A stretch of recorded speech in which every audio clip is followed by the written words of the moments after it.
the new My Lowe's Pro Rewards American Express card, earn 3 points per dollar spent on Lowe's qualifying purchases for the first 6 months after card account opening. Plus, save 5% every day on eligible purchases at Lowe's and earn points on eligible purchases everywhere else Amex is accepted. Card members get more at Lowe's. Subject to credit approval. 5% can't be combined with any other offer. Exclusions and restrictions apply. Points subject to loyalty terms at Lowe's.com/terms and credit reward terms at Synchrony.com/MLPRA-terms. Visit Lowe's.com/business credit. How would you like a 15% discount to my daily email, the stack of stuff, the show notes, discounts to the conference, all of that? All you need to do is text the word show to 33777. You'll get the annual subscription with a 15% discount to my daily email. You'll get the stack of stuff, the links to the show notes, discounts to the conference, and so much more. All you have to do is text the word show, SHOW, to 33777. Text show to 33777.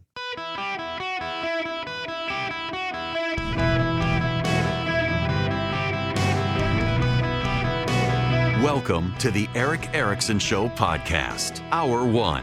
Greetings, conversationalists. Welcome. It is Eric Erickson here across the United States. The phone number is 877-973-7425. Should you wish to be on the program, I would be happy to have you. Text Eric, E-R-I-C-K, to 33777 to get the show notes, the live stream, the podcast, all the other links you need. I hesitate. I hesitate to begin here, but I feel the need to begin here. It is. I saw this and thought it had to be a joke. But it isn't actually a joke. It's a real, true story in the New York Times by Nick Kristof, who actually has in the past fabulized stories, believed people who made up stories, and he's not only done it again, but he has. He's embraced a lie, and it is a horrible lie. And I'm just gobsmacked that this man has a job. Nick Kristof in the New York Times has run a piece alleging, based on sources tied to Hamas, that Israel trained dogs to rape people. This is a repeated, recurring blood libel against Israel. Israel has been accused of training sharks to attack Egyptians, to train dolphins to attract their opponents. Now they're being accused of using dogs to rape people. The silence that meets the rape of Palestinians.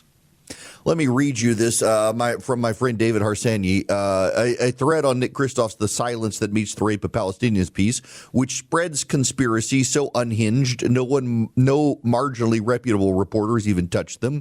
Even the New York Times has relegated this to an op-ed section since it breaks every rule of journalism, but even columnists have an obligation to basic standards of evidence and verification. For instance, Kristof tells the story of an unnamed Palestinian woman who claims she was raped by Israelis. No one is there to witness it. There are no complaints. There's no medical evidence. There's no photographs. We don't even get the prison name, the reason for the arrest, or the dates. The story leaves out any detail that could be used to launch an investigation. His name sources? Sami Sai is a Palestinian activist who publicly celebrated on October 7th and has changed his story. Another source is longtime Palestinian activist and media favorite Isa Amro, who went from claiming he was threatened with rape to actually claiming he was raped. The dog rape story comes from Euromed Human Rights Monitor, a pro-Hamas Qatar-based group and conspiracy theorist who was forced out of UCLA after a sexual harassment allegation involving minors. It's no accident Kristof ran this piece the same week a 300-page report detailing firsthand testimony and verifiable evidence that rape was systemic and integral to Hamas's October 7th terror attacks came out, a gross effort to whitewash Hamas.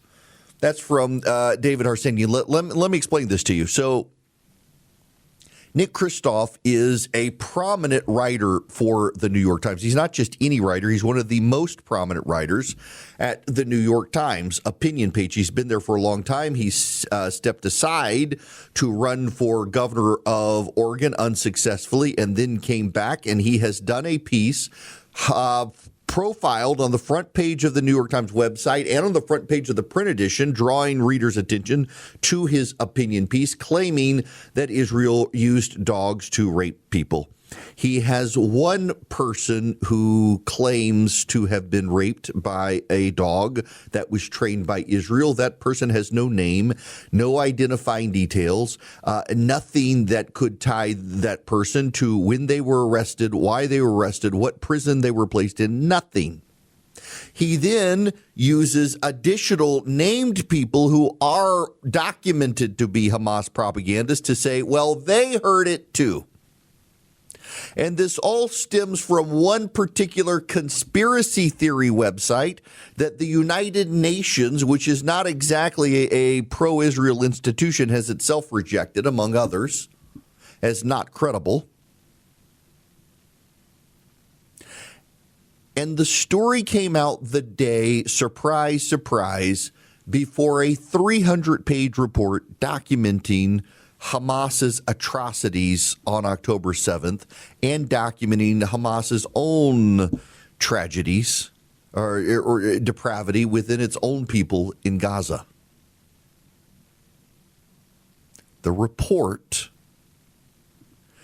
about Hamas is horrific.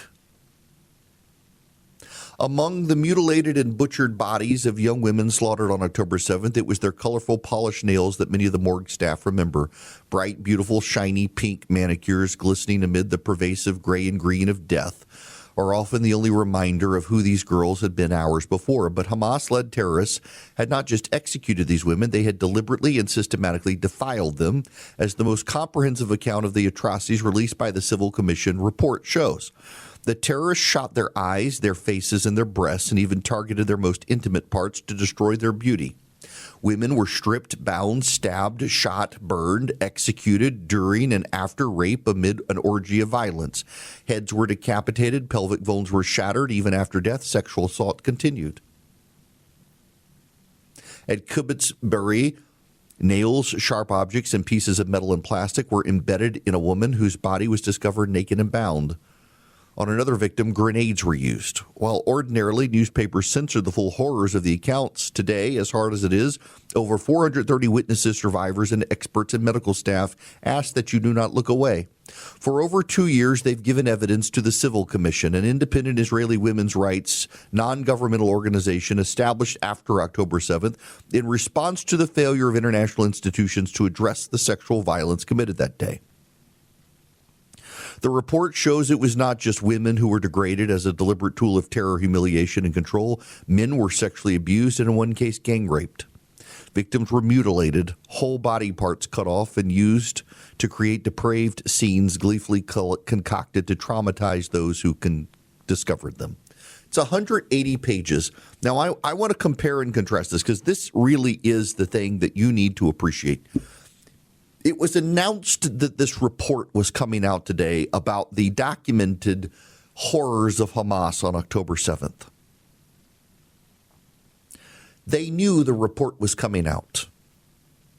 The report is based on 430 witnesses and survivors and medical staff who saw the dead bodies. You got that? 430 witnesses and staff and experts who saw the dead bodies. Contrast that with what the New York Times has run by Nick Kristof, which is a single person who is anonymous, who claims to have been raped by a dog trained by Israel, and then multiple other people who back up that claim saying they heard it too. And it is all tied to a conspiracy theory outlet in Qatar that runs pro-Hamas propaganda. There actually are no eyewitnesses to what Nick Kristof and the New York Times amplified. Not a single eyewitness. And that's very important. We have 430 eyewitnesses to the depravity of Hamas in a report and 0 eyewitnesses to a report run in the New York Times by Nick Kristof, where they would not even run it as a news story. They ran it as an opinion piece. And now inside the New York Times, they are deliberating whether or not to retract the piece, because it does not withstand basic scrutiny. But they allowed him to run it at first. I start the show today with this because violence against Jewish Americans has increased more than 50% in the last several years. Did you know that? Have you heard it? There was a news story the other day. We put it in the show notes. Over 50% increase in violence against Jews in the United States. And the New York Times decided to allow one of its leading opinion writers to run a piece that is unsubstantiated, that amplifies the claims of Hamas against Israel, and does so in a way to overshadow and distract from the actual eyewitness accounts of what Hamas did. It is a well-orchestrated PR campaign. And by the way, it's not a coincidence that the same people who have embraced this sort of well-orchestrated PR campaign against Israel are doing the same thing against the United States when it comes to Iran. How many of you have heard about how Iran has won the war? How many of you have heard the media downplay the 40 to 50,000 executed Iranians in the streets? How many of you have heard the media amplify the pro-Iran voices about how strong and emboldened Iran is against the United States? It comes from the same sources that want you to believe that Israel did this atrocious attack with dogs, for which there is no evidence, and for which you should know animal rights activists have long said it is impossible to train dogs to do that. In the long litany of things that Israel has been accused of, training sharks to eat Egyptians, training dolphins to bomb Iranians in the water, training dogs to rape Palestinians, it's actually insanely bizarre that the New York Times would allow people to run a story like this.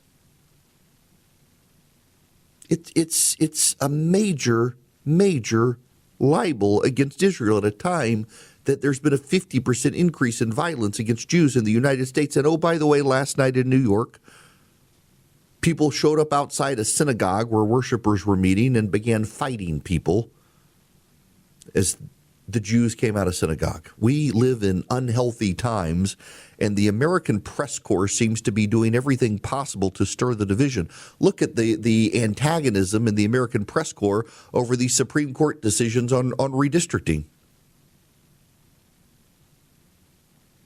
The New York Times, I've seen reporters I long ago respected who have seemed to have had their brains broken by Donald Trump, claiming that this is the end of black governance in America. Ro Khanna, a Democrat from California, tweeted last night that because of what the Supreme Court has done, South Carolina will have no black representation in the United States Congress. That's Ro Khanna. You got that? This is something the Democrats regularly say. According to the progressive Ro Khanna, congressman from California, the Democrats and the Republicans and the world will see 0 black Democrats or black Republicans or black anyone in the United States Congress from South Carolina. That's right. Ro Khanna, progressive Californian, claims thanks to the Supreme Court, South Carolina will never again elect a black man to the United States Congress.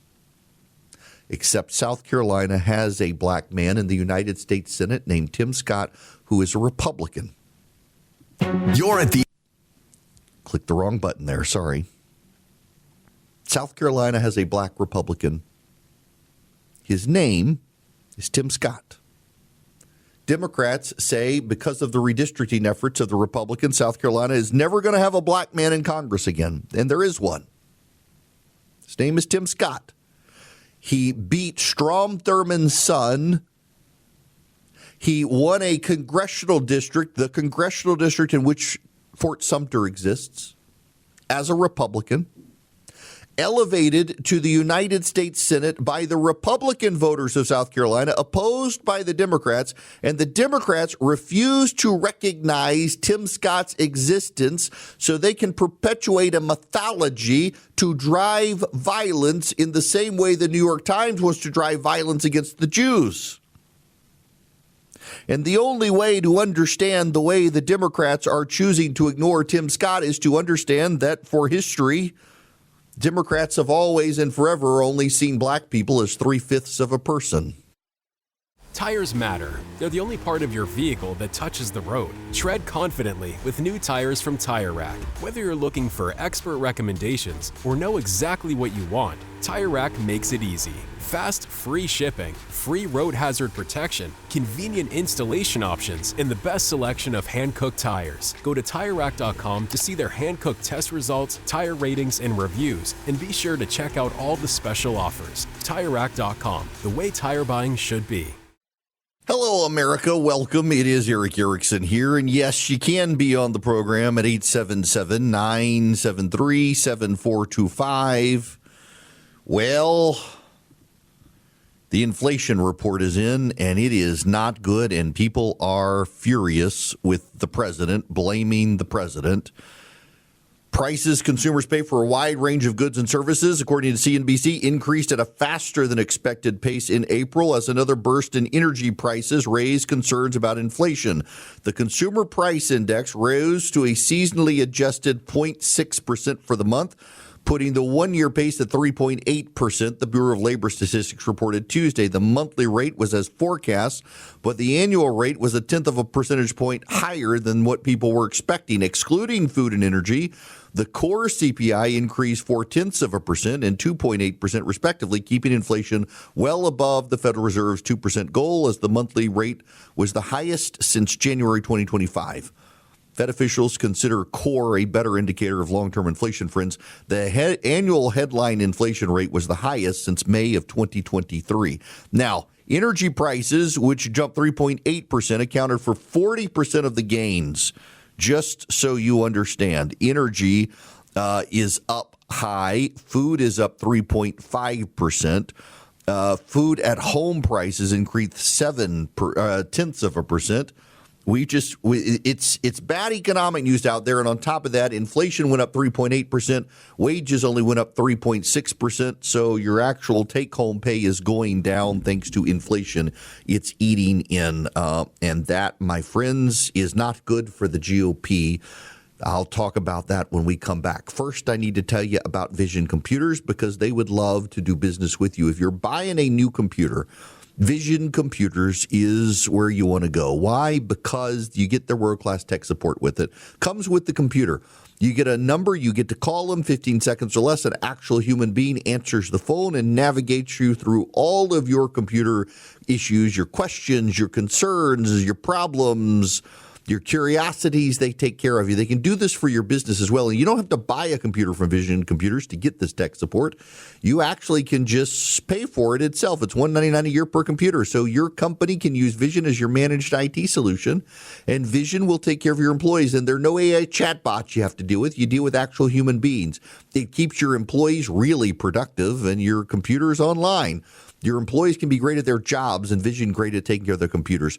If you got a kid going off to college, Vision's a great place to get them a computer, because that tech support comes with the computer.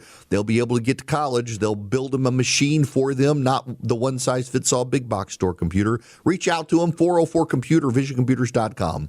404-COMPUTE or visioncomputers.com. Tell them I sent you, and you might save some money. 404-COMPUTE. When people turn to healthcare for weight loss, they're looking for real support. That's why more people are choosing OrderlyMeds.com. Orderly Meds connects you with real doctors and access to proven GLP-1 medications like semaglutide and tirzepatide. No guessing, just a more supportive experience. And all shipped directly to your door in discreet packaging. Do your research. Ask questions. Then visit orderlymeds.com/podcast for an exclusive offer. That's orderlymeds.com/podcast. Individual results may vary, not medical advice. Eligibility required. See site for details. Hello and welcome. It is Eric Erickson. The phone number is 877-973-7425. Should you wish to be on the program, would be very, very, very happy to have you. So I have done something, and I want you to be able to see it. If you text the word Eric, E-R-I-C-K, to 33777, click the first link. You don't just get the show notes, which are all the links to all the stuff I'm going to talk about. You get my morning piece, and I have a massive piece. And I got to tell you, it's the executive summary of an 18-page report that I have prepared working with two friends of mine who are well-regarded national pollsters. I actually had to use some Claude AI. There was so much data to help break it down, and we did go back and double-check and make sure it wasn't hallucinating. The road to November, so as you are aware, and let me just make sure I have this on the record, polling in the United States is pretty broken these days. I don't think polling is accurate anymore. Increasingly, Americans have mobile phones and they don't answer phone calls. Back in the 80s, no one had a mobile phone and no one had caller ID. So if the phone rang, you answered it. And if it was pollster, you talked to them. The polling over time has gotten worse and worse, and pollsters themselves are willing to acknowledge it. So how then do you navigate a world of polls where polls are faulty? And the answer is the polling average.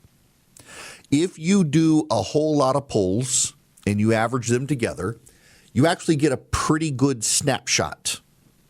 You get a pretty good snapshot of where things are headed. For example, let's take the wave in 2022. A lot of people thought there was going to be a wave, myself included, but actually if you paid attention to the polling average, the wave went away.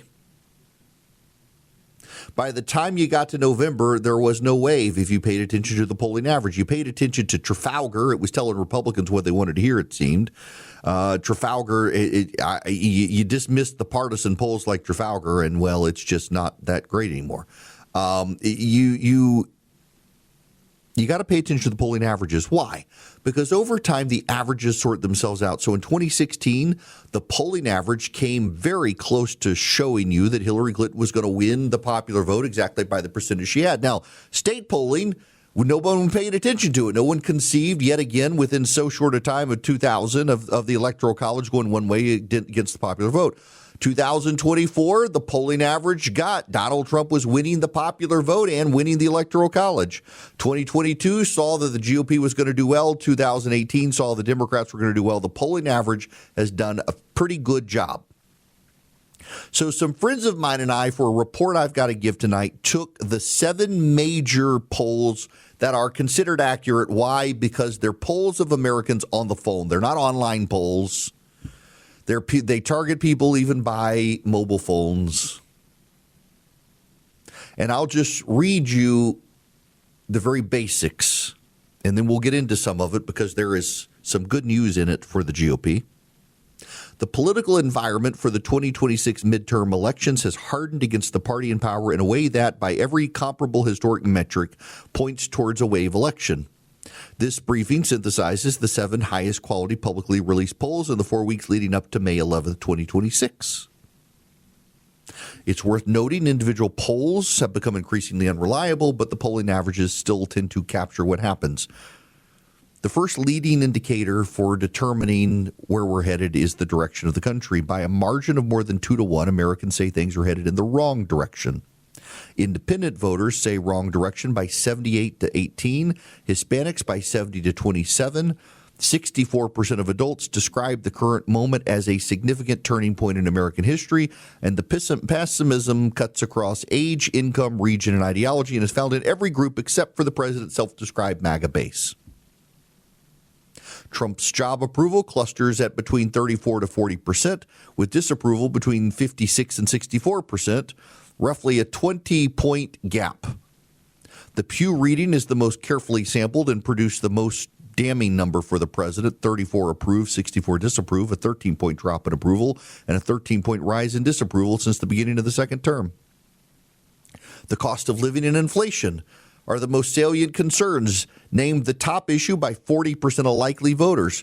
Trump is underwater on cost of living by 53 points, on inflation by 45 points, and on his overall handling of the economy by 22 points. On the economic polling, 38% approve on average, 57% on average disapprove, and 63% of adults blame the president personally for the recent rise in gas prices, including a third of Republicans. The tariff agenda is the issue space where public opinion is hardened most quickly and most decisively. 60% of Americans disapproved in 2026, according to Pew's data of over 4,000 Americans surveyed by phone. That number has only gone up. Republicans are net positive on tariffs, but independents, moderates, Democrats, self-described non-Trump conservatives all loathe them. The same dynamic appears on Iran. 61% of adults call the U.S. military action a mistake. 53% see it a failure. And with confidence in the war collapsing, Trump's Hispanic numbers have collapsed across every poll. His support among women has not recovered. White women with a 4-year degree disapprove by margins of 40 to 50 points. Voters under 30 disapprove by 25 to 35 points and prefer the Democratic congressional candidate by 21 points. The single demographic group where Trump's approval is not eroded materially is white evangelical Protestants, who still approve by margins between 14 points, according to the Washington Post ABC, and 30 points in Marist, a coalition that is loyal but no longer numerically sufficient. Among just registered voters, there's a Democratic lead of 7 to 8 points. There's a CNN poll today that has the Democrats with only a 5-point lead.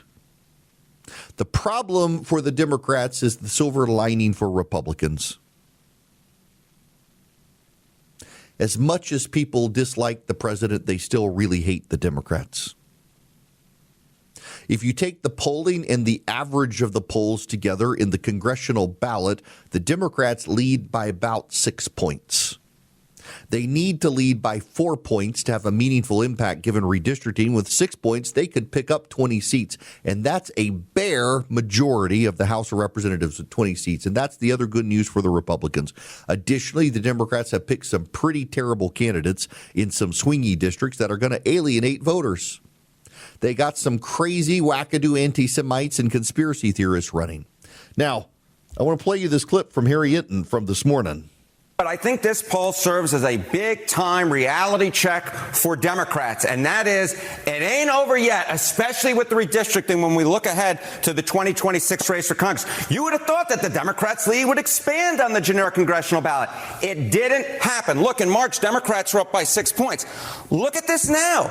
Democrats are up by 3 points, and I want you to note the yellow lettering. No clear leader. It is within the margin of error. So despite all of the talk about Donald Trump's unpopularity, the fact is Republicans very much remain in the game when it comes to the congressional midterms, which are occurring in, 6 or 7 months at this point? Yes, and don't call me Shirley. So a lead of 3 points in the generic ballot test here.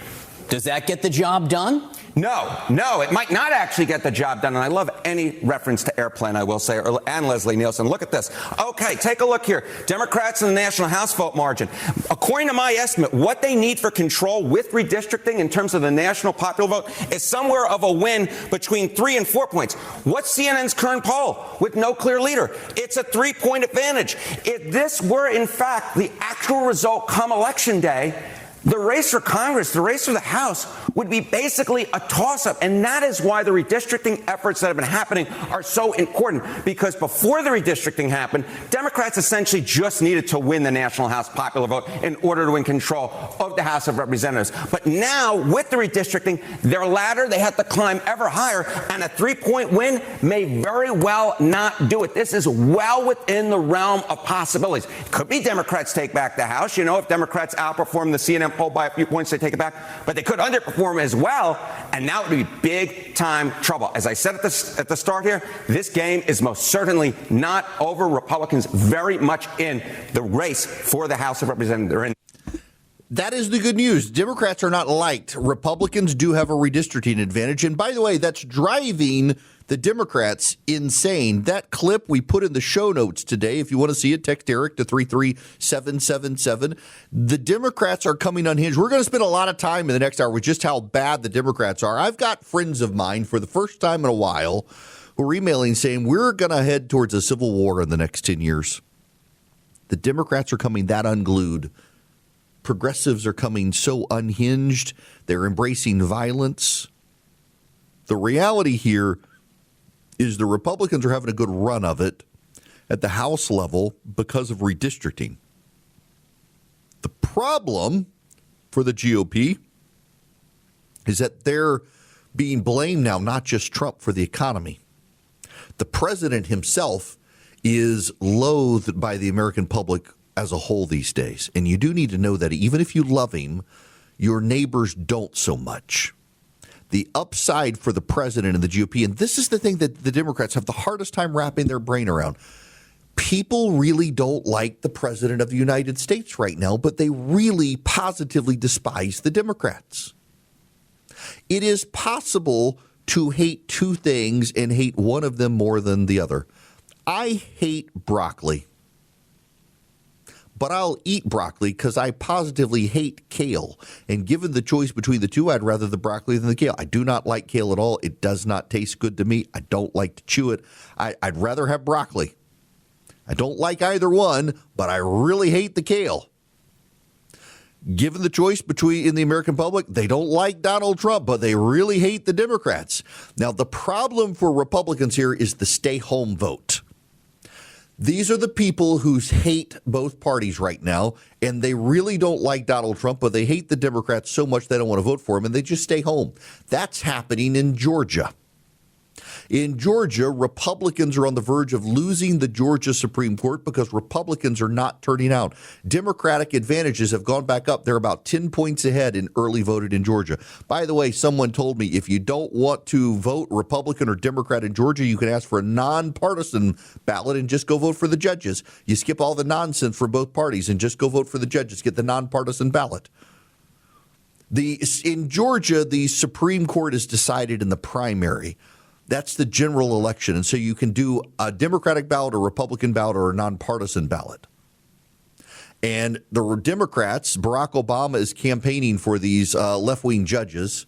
Kamala Harris has been campaigning for him. The Democrats are openly campaigning for him. And the Republican Party of Georgia has largely done nothing on the judicial issue. Now, some outside groups are, Brian Kemp, Kelly Loeffler, others are helping. But the Republicans are in Georgia on the verge of losing simply because they're not showing up in the primary. They're going to lose their Supreme Court. In other states, we're largely dealing with the same situation in primaries. Democratic partisans are outpacing Republicans in primaries around the country. The pattern is holding up. In special elections, the Democrats are winning. Now, this gets to the point. If you listen to Harry Hinton's polling, the Democrats on the generic ballot, they're only about 3 points ahead.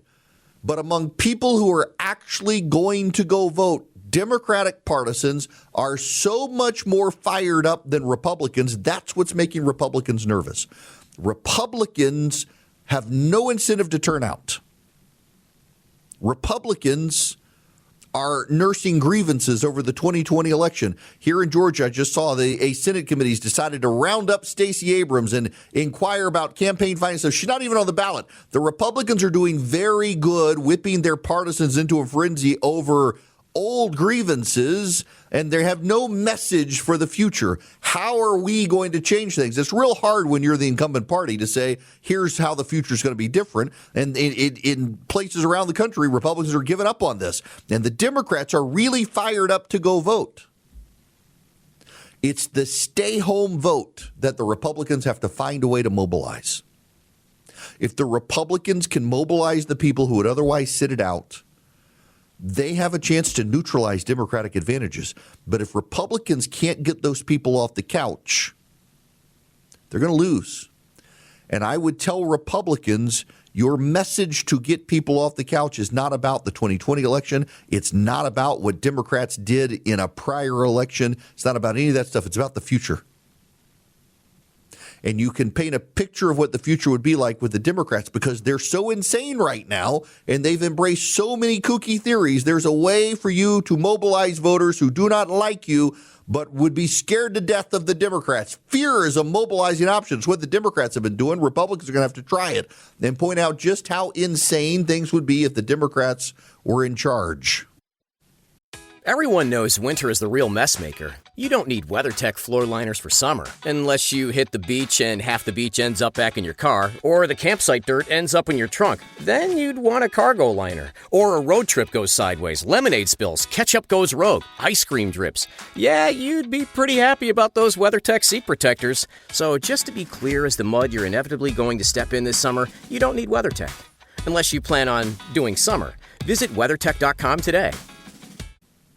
Hello there. Welcome. It is Eric Erickson here. The phone number is 877-973-7425. If you want to be on the program, I would be absolutely happy to have you with me. Now, we got lots of other stuff to talk about. And again, if you want the polling executive summary, and I know some of you like, I'm getting lit up by my own Substack readers today. Polling's garbage. Everyone still takes polls because you may think they're garbage, but no politician in America thinks they are. And there are ways to derive some interesting information out of them. But here's one that I got to tell you about. First, I got to tell you this hour of the program is brought to you by Van Allen Golf. Doing an event with them this Friday at In-Town Golf in Atlanta. I love their putters. Check them out. VanAllenGolf.com. It's ALLEN. If you text the word golf to 33777, you can get the link to Van Allen Golf, and you really need one of their putters. They're great. The reflecting pool is just such a nonsensical story. Now, a buddy of mine is a little bit aggravated with the president for painting the bottom blue. He said the reason is because the reflecting pool, this is the body of water between the Washington Monument and Lincoln Memorial. It's gray on the bottom because it's designed to reflect back everything. And if it's blue, it's going to alter the reflection. The president wanted it to be swimming pool blue. However, it's gross. It stinks. It's covered in goose and duck poop, and it is disgusting. And it blows my mind to watch these Democrats who are just so hateful towards the president. They're not even willing to acknowledge that he's got a good idea, so they might be able to approach him and say, listen, this is a great idea, but consider the purpose. This is supposed to cause a reflection of the monuments in the water, and if it's blue, it might not do that, but we love the idea. Instead, they're just reflexively opposed to everything. It's why the Democrats, by the way, are charting towards some violence, because the Democrats cannot be reasoned with, and everything that is against them they think is against the republic itself. Now, I got to tell you about Perfectly Snug. I am against you getting a bad night's sleep. And Perfectly Snug will help you get a great sleep. Why? Because the Perfectly Snug mattress topper is like an air conditioning free bed. Do you get hot at night? You wake up in the middle of the night and you're hot?